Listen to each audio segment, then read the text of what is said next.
Assalamualaikum warahmatullahi wabarakatuh. Selamat datang kami ucapkan kepada para siswa sekalian. Pada video kita kali ini akan membahas materi PPKN kelas 7. Kali ini kita akan membahas bab 6 mengenai daerah dalam kerangka Negara Kesatuan Republik Indonesia. Sebelum kita ke materi, silahkan dilihat dulu kompetensi dasar yang akan kita capai. Ada 4, bisa dibaca sendiri. Untuk indikator pencapaian kompetensi juga bisa kalian baca sendiri. Baiklah, langsung saja kita ke materi. Untuk yang poin A, daerah dalam kerangka Negara Kesatuan Republik Indonesia. Yang pertama, perjuangan menuju Negara Kesatuan Republik Indonesia. Ini merupakan foto dari pembacaan proklamasi oleh Insinyur Soekarno. Tentunya kalian juga sudah memahami bagaimana perjuangan Indonesia hingga bisa sampai merdeka. Sebelum terjadi proklamasi, ada perbedaan pendapat antara golongan tua dengan golongan muda berkaitan dengan waktu pelaksanaan proklamasi. Tapi yang jelas, proklamasi kemerdekaan merupakan rahmat Tuhan yang Maha Kuasa dan tentunya sebagai hasil perjuangan bangsa Indonesia sendiri, bukan pemberian dari negara lain. Nah, dengan adanya proklamasi kemerdekaan, bagi bangsa Indonesia memiliki makna yang pertama, berdirinya Negara Kesatuan Republik Indonesia. Kemudian dengan adanya proklamasi juga, maka artinya berlaku hukum nasional Indonesia dan tidak berlaku lagi hukum kolonial. Yang ketiga merupakan puncak perjuangan pergerakan kemerdekaan. Dan yang terakhir adalah titik tolak pelaksanaan amanat penderitaan rakyat atau pembangunan. Selanjutnya, pengertian daerah dalam kerangka Negara Kesatuan Republik Indonesia.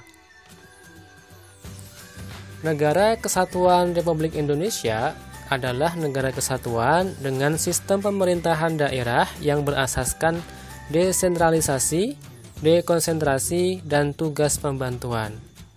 Artinya, daerah yang meliputi daerah provinsi dan daerah kabupaten atau kota diberikan kewenangan yang seluas-luasnya atau otonomi namanya untuk mengatur daerahnya masing-masing.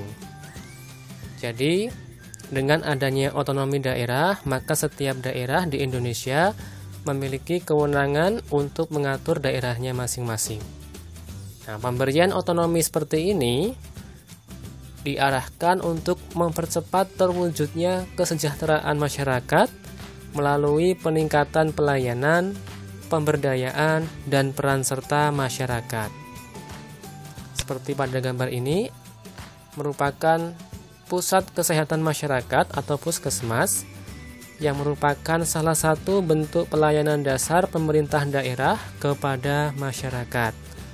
Jadi, berkaitan dengan kesehatan, pendidikan, kesejahteraan sosial, itu kemudian diserahkan kepada masing-masing pemerintah daerah yang ada di Indonesia.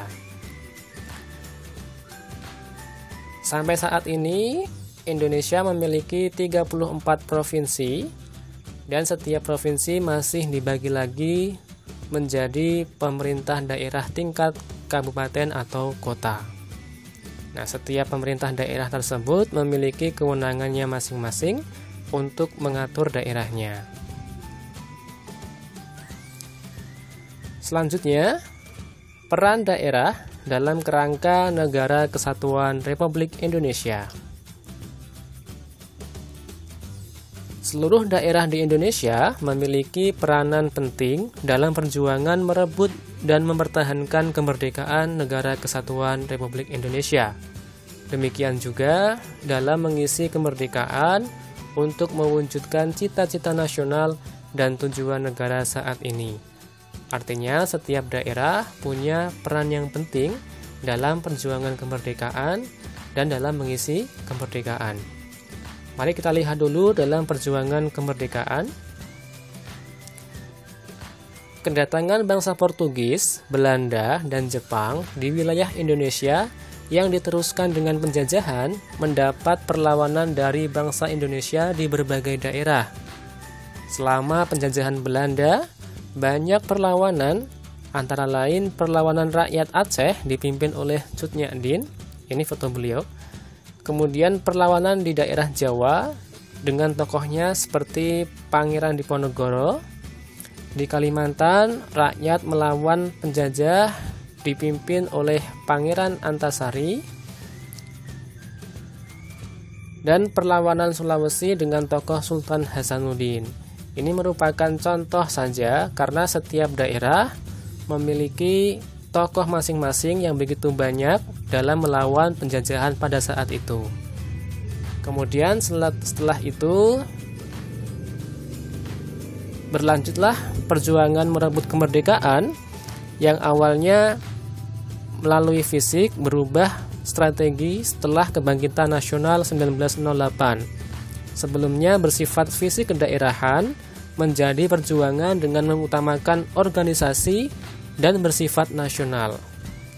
Nah, pada saat perjuangan inilah berdiri organisasi perjuangan di beberapa daerah seperti Jong Minahasa, Jong Ambon, Budi Utomo, Syarikat Islam, Partai Nasional Indonesia, dan sebagainya. Kemudian juga melahirkan tokoh-tokoh seperti Insinyur Soekarno,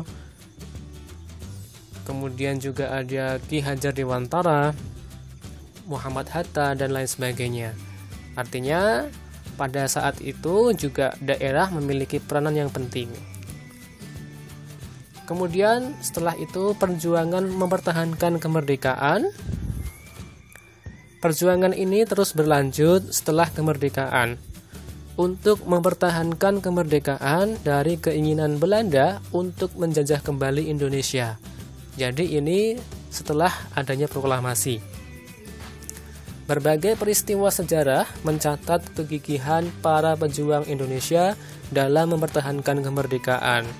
Seperti peristiwa pertempuran Ambarawa, kemudian juga ada Bandung Lautan Api, Perang Gerilya, pertempuran 10 November, dan peristiwa yang lainnya.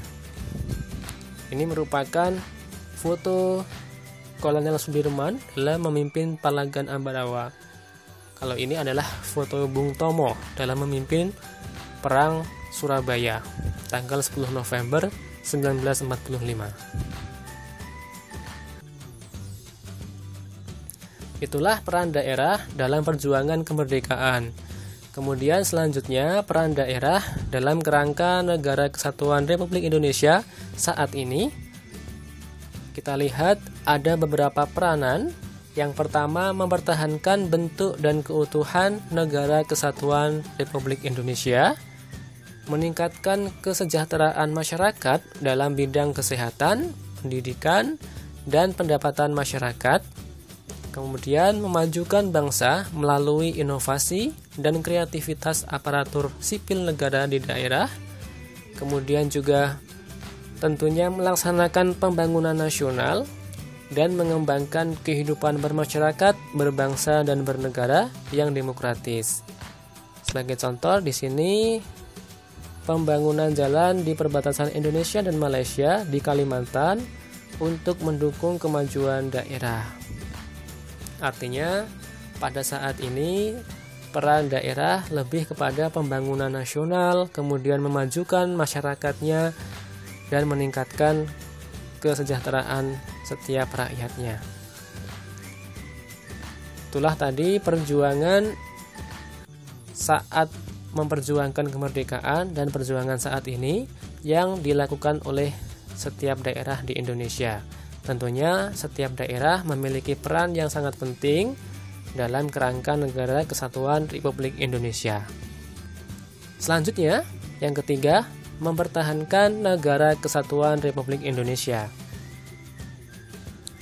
Nah, ini merupakan sikap yang harus kita hindari, yaitu sikap etnosentrisme.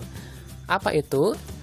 Sikap etnosentrisme yaitu sikap yang menganggap budaya daerah lebih tinggi dan menganggap budaya daerah lain lebih rendah.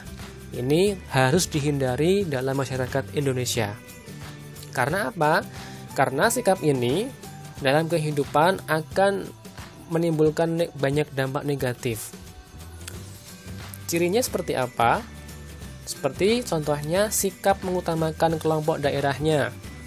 Kalau memilih pemimpin atas dasar asal daerahnya, kemudian memaksakan budaya daerah kepada orang lain, kerusuhan antar penonton sepak bola karena berbeda daerah misalnya, atau bahkan sering terjadi juga kerusuhan antar warga dalam masyarakat. Ini ditandai atau diawali dengan adanya sikap etnosentris sehingga menimbulkan dampak yang negatif tadi. Sehingga kita sebagai warga Indonesia harus menghindari sikap etnosentrisme ini.